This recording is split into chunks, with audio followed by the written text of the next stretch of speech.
Yo, what's up everyone? Welcome back to the channel, and today I'm going to show you how to dispute a fee or charge on your Afterpay accounts.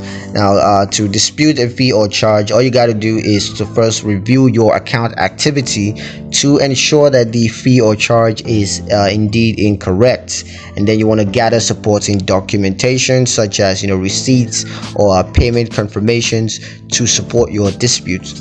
And then once you have all that, just contact Afterpay support through the app, website, or through a mobile phone to report the disputed fee or charge. Now, for the process, Afterpay is going to investigate the dispute and may request additional information from you. And Afterpay is going to provide a resolution, which may include a refund or waiver of the disputed fee or charge. Now, for types of dispute that can occur, you could have incorrect fee or charge. So you could dispute incorrect fees or charges, such as late fees or interest charges.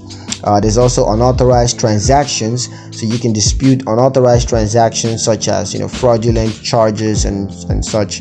You could also there's also payment errors. You could dispute payment errors such as duplicated payments or incorrect payment amounts. So yeah, that's pretty much it on how to dispute a charge or fee on your Afterpay account. Hope you guys liked the video. Hope you found it useful enough. If you did, like the video, comment down below, let me know what you thought. Share the video with your friends and subscribe to the channel if you haven't done so already. And I will see you guys in the next one. Peace.